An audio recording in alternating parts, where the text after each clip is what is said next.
Hello friends, నమస్కారము. ఇక్కడ మనం యుఎస్ టారిఫ్ మీద మనం మాట్లాడుకుందాము.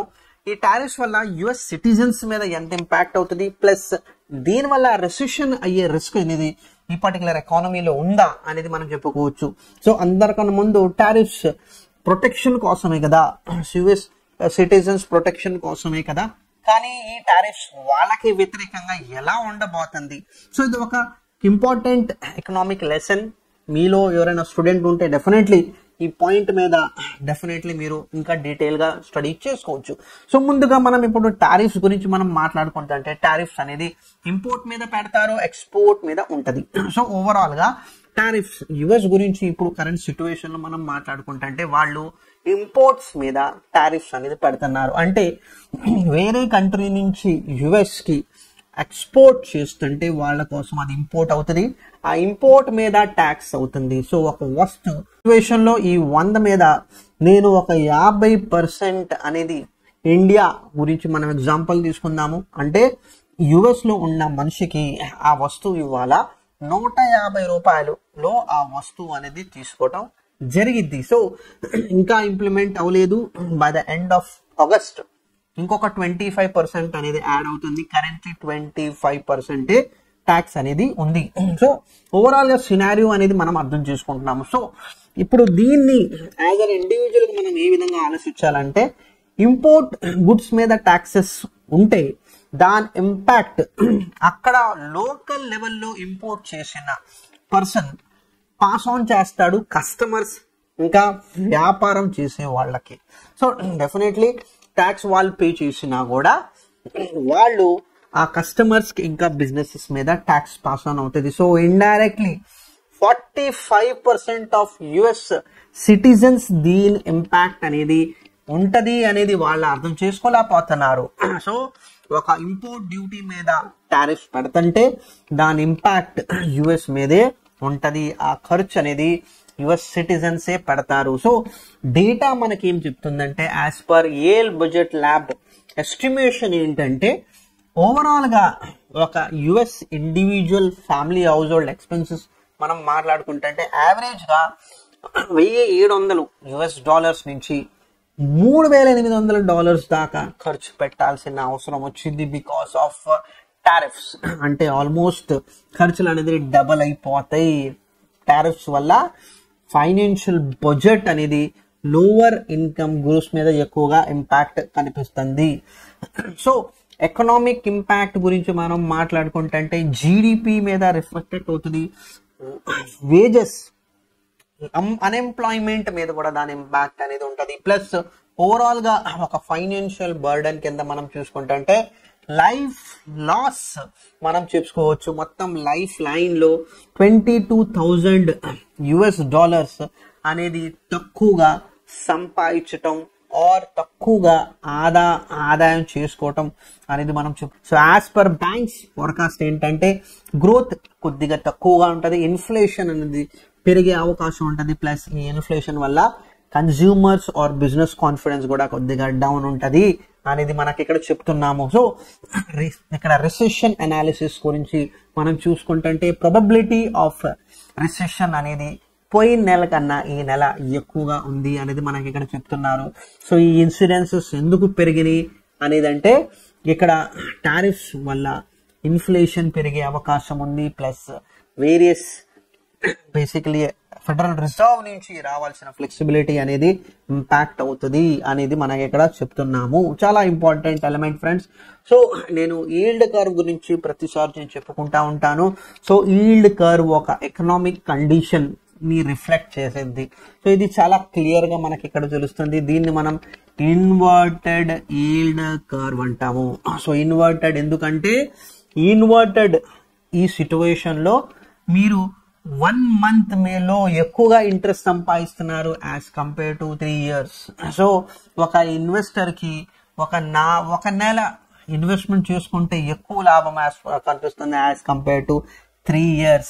సో అందరూ షార్ట్ టర్మ్ నేచర్ తోటి ఇన్వెస్ట్మెంట్ అనేది చేస్తారు. సో ఇలాంటి ఇన్వర్టెడ్ ఈల్డ్ కర్వ్ ఉంటే సామాన్యంగా రెసెషన్ అనేది ఆ ఎకానమీలో విదిన్ 3 to 6 months చూస్తాము అనేది మనం డేటా చెబుతుంది. సో రిసెషన్ వచ్చే ముందు ఎటువంటి సైన్స్ మనం చూసుకోవచ్చు. సో ఫస్ట్ సైన్ అనేది ఏంటంటే ఈల్డ్ కర్వ్ ఇన్వర్టెడ్. ఇది కంపల్సరీ మనకి ఇక్కడ కనిపిస్తుంది.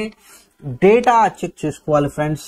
సో ఇన్ఫ్లేషన్ డేటా పెరుగుతుందా, కన్స్యూమర్ కాన్ఫిడెన్స్ ఇండెక్స్ చూసుకోవాలి, ఇన్ మ్యానుఫ్యాక్చరింగ్ ఇండెక్స్ చూసుకోవాలి, రియల్ ఇన్కమ్ గ్రోత్ చూసుకోవాలి, అండ్ సేల్స్ పెరుగుతున్నాయా. సో ఇవన్నీ డేటాస్ మనకి డౌన్వర్డ్ మూమెంట్ కనిపిస్తుంది, ఇన్ఫ్లేషన్ పైకి వెళ్తుంది అంటే రెసెషన్ ముందుగా ఆ ఎకానమీలో చూడబోతున్నాము. సో రిసెషన్ అనే పాయింట్ అక్కడ రిఫ్లెక్ట్ చేసుకోవచ్చు.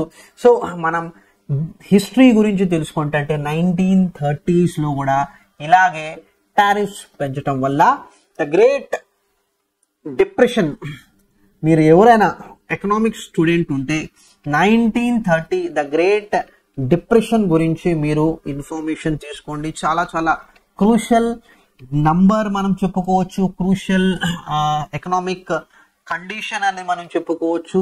అది చాలా చాలా డీప్ గా వెళ్ళింది.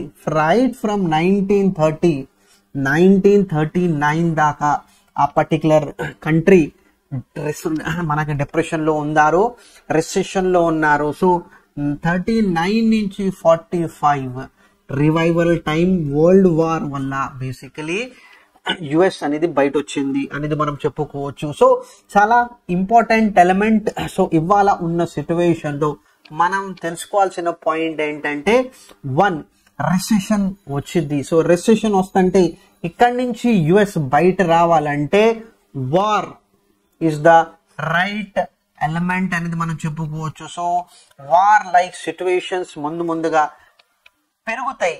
So US as an economy war ని ఎంకరేజ్ చేస్తారు. ఎందుకంటే సో యుఎస్ లార్జెస్ట్ ఎక్స్పోర్ట్ అనేది ఏంటంటే డిఫెన్స్ ఎక్స్పోర్ట్ అనేది మనం చెప్పుకోవచ్చు. సో చాలా చాలా ఇంపార్టెంట్ పాయింట్. మనం యాజ్ అన్ ఇండివిజువల్ గా దీని పాయింట్ మీద మనం ఫోకస్ చేసుకుంటే కరెంట్ డైనమిక్స్ గురించి మనం మాట్లాడుకుంటే overall tariffs on an average 18.6% higher side లో మనం చూస్తున్నాము యాజ్ కంపేర్ టు 1933. ఓవరాల్ గా అడిషనల్ గా $2,400 ఎక్స్పెన్సెస్ పెరగబోతున్నాయి ఒక హౌస్ హోల్డ్ కి అనేది మనం చెప్పుకుంటున్నాము. మనం ఆల్రెడీ ఏఐ వల్ల కూడా అన్ఎంప్లాయ్మెంట్ పెరుగుతుంది అనేది మనకి డేటా కనిపిస్తుంది. దీంతో పాటు ఈ టారిఫ్ వల్ల కూడా అన్ఎంప్లాయ్మెంట్ ఖచ్చితంగా పెరిగిద్ది అనేది మనకి కొన్ని డేటా అనేది మనకు చెప్తుంది. కొంతమంది క్యాపిటల్ గ్రూప్స్ అనే ఎకనామిస్ట్ గ్రూప్ ఉంది, వాళ్ళు చెప్పేది ఏంటంటే రెసెషన్ అనేది రాదు, గ్రోత్ డెఫినెట్లీ కొద్దిగా తగ్గిద్ది అనే మాట చెప్పటం జరుగుతుంది. So different ideas, different view points తోటి దీని గురించి చూస్తున్నారు. సో ఓవరాల్ గా ఒక ఎకనామిక్ కండిషన్ గురించి మనం మాట్లాడుకుంటే డెఫినెట్లీ టారిఫ్స్ మోస్ట్లీ రిసెషన్ కి మాకు దారి అనేది చూపిస్తుంది. సో ఇందాక మనం మొత్తం స్లైడ్స్ లో చూసాము. సో 1 by 1 చాలా చాలా important decision. So as an individual గా మనం ఈ వీడియో చూస్తుంటే మనం అడగాల్సిన పాయింట్ ఏంటంటే ఈ టారిఫ్ వల్ల నా బర్డన్ యాజ్ అన్ ఇండివిజువల్ గా నేను తగ్గించుకోవచ్చు ఎలా అనే క్వశ్చన్ అడగండి. రెండవది innovation or various trade agreements వల్ల ఈ రిసెషన్ నుంచి తప్పుకోవచ్చా, ఎలా తప్పుకుంటావో ఒక economic condition point of view తోటి ఆలోచించాలి. మూడో సిచ్యువేషన్, నా దగ్గర ఎటువంటి మెకానిజం ఆర్ ఫైనాన్షియల్ ప్రొడక్ట్స్ ఉండయా, దానివల్ల నేను ఈ బ్యాడ్ సిచ్యువేషన్ లో నేను నా దాన్ని నేను ప్రొటెక్ట్ చేసుకోవచ్చా. సో దీని గురించి ఇన్వెస్ట్మెంట్ పాయింట్ ఆఫ్ వ్యూలో నేను చిన్న వీడియో చేశాను ఫ్రెండ్స్, మీరు అది చూసుకోవచ్చు. Hedging your portfolio, right. So సమరీగా మనం చూసుకుంటే టారిఫ్స్ డెఫినెట్లీ ఒక రీజనబుల్ టారిఫ్స్ ఎప్పుడైనా ఏదైనా ఎకానమీకి మంచిది అనేది మనం చెప్పుకోవచ్చు. బట్ కరెక్ట్ గా ప్లాన్ చేసుకొని వెళ్ళాలి. బట్ ఉన్న సిచ్యువేషన్ లో యుఎస్ చేసే పాయింట్ ఆఫ్ వ్యూ తోటి మనం చూసుకుంటే ఇండైరెక్ట్ టాక్సెస్ విపరీతంగా పెరుగుతున్నాయి. దానివల్ల ఓవరాల్ గా డే టు డే కమోడిటీస్ మీద కాస్ట్ ఇంపాక్ట్ అవుతుంది, వేజెస్ తగ్గబోతుంది. దానివల్ల ఎకనామిక్ స్టెబిలిటీ ఆ పర్టికులర్ కంట్రీలో తగ్గుతుంది అనేది మనం ఖచ్చితంగా చెప్పుకోవచ్చు.